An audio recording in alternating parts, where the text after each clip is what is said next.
This video is for 8th grade Algebra 1, and it is going to be 2 lessons. It's going to be the discriminant formula and completing the square. This is all based off of still the lesson of quadratic functions. Now, if you have Algebra 1 on A day, we reviewed discriminant formula right before we left on spring break, so this should be a refresher for you. But the other portion, which is completing the square, it's a brand new lesson for you. So, on the discriminant formula, the quadratic formula is written as x equals negative b plus or minus the square root of b squared minus 4 times a times c, and it is being divided by 2 times a. But for the lesson today, we're going to use the discriminant, and the discriminant is the square root part. It's the radical part. And that formula is the discriminant equals to b squared minus 4 times AC. And so what you're just going to do is that you're going to substitute the values of A, the value of B, and the value of C into the discriminant formula. Okay, so you're going to take the value of A, the value of B, the value of C, and you're going to substitute it right back in to the discriminant formula. And that discriminant formula is what's under the radical in the quadratic formula. So, there's 3 things for you to know. If the discriminant, whatever answer you get, is greater than 0,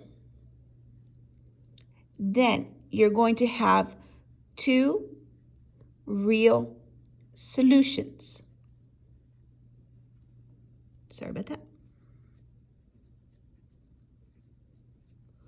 Which means that the parabola is going to cross the x-axis either upward or downward in 2 places.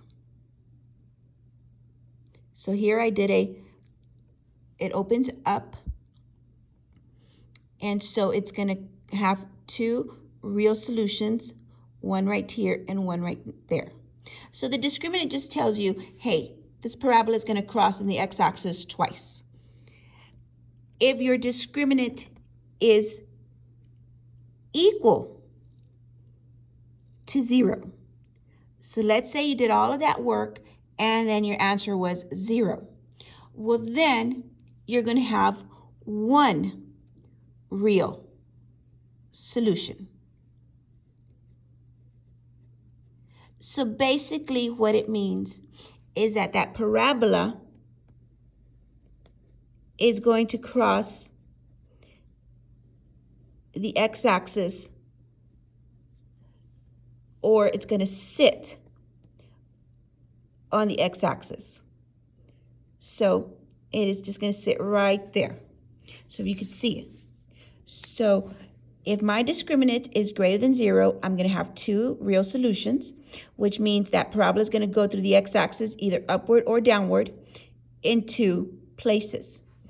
If my discriminant comes out, once I substitute, and the answer is 0, well, then I'm going to have 1 real solution, which means the parabola is going to sit on the x-axis. It's only going to touch once. The other one is if my discriminant is less than 0. And this is what I'm saying is that if you get a negative answer, so let's say you get negative 20, well, then that's less than 0. Well, then if it's less than 0, then you're going to have 0 real solutions.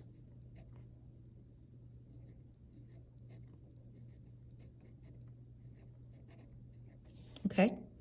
Which means So what that's saying is that that parabola, no matter what, it is never going to touch the x-axis. So either opening upward or opening downward, that parabola is never ever going to touch the x-axis. So it can look something like that. So do you see how it's never even close? So let me refresh. This is your quadratic formula, which we're going to be working on at a later time next week. But from that quadratic formula, I took a part of it, the part under the discriminant, the radical. This is your radical right there. So I took that part and I made it into the discriminant formula, and that formula is the discriminant equals to b squared minus 4 times a times c. And where do I get these variables? You get it from your equation. What is your a value? What's your b value? What's your c value? But every single one of you is very, very familiar with the a, b, and c. So then you're going to substitute. And whatever that d value gets, it's going to tell you how many solutions you're going to get. So for example, if my d value came out to 10, well then of course that's greater than 0, so that I'm going to have 2 real solutions. Now some of your teachers have already been telling you that they're called solutions, zeros, x-intercepts, roots. Well, that means it's going to go through the x-axis twice. If my d value is equal to 0, well then I'm going to get 1 real solution. So the parabola is going to be sitting either upward or downward. It's going to be sitting on the x-axis. So it's only going to be touching once. But if your discriminant is less than 0, a negative number, right? Well then you're going to have 0 real solutions. And that parabola is not going to be anywhere touching the x-axis. Okay, so here we go. So this is my first example. Here's my equation. Now, if you notice, it is not in standard form. You have to put your equation in standard form. So I'm going to rewrite this in standard form. So I'm going to move the camera just a little bit.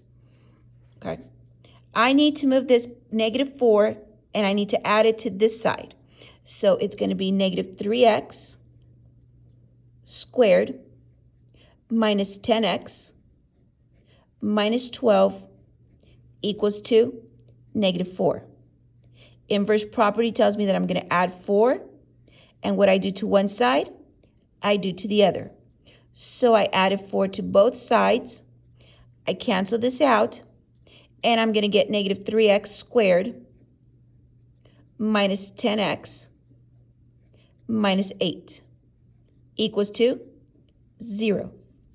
So from there, my a value is negative 3, my b value is negative 10, and my c value is negative 8. So I'm going to substitute into the discriminant formula. So the discriminant formula is d equals to b squared minus 4 times ac. And all I'm going to do is substitute.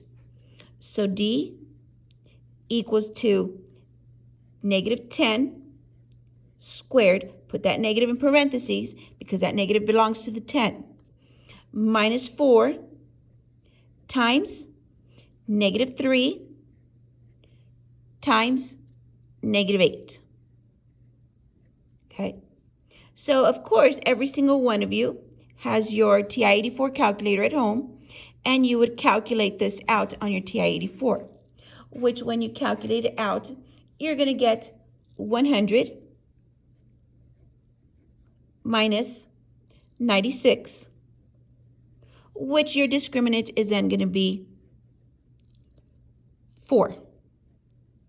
And so since my discriminant is greater than 0, I'm going to go back up here. Since my discriminant is greater than 0, I'm going to have 2 real solutions.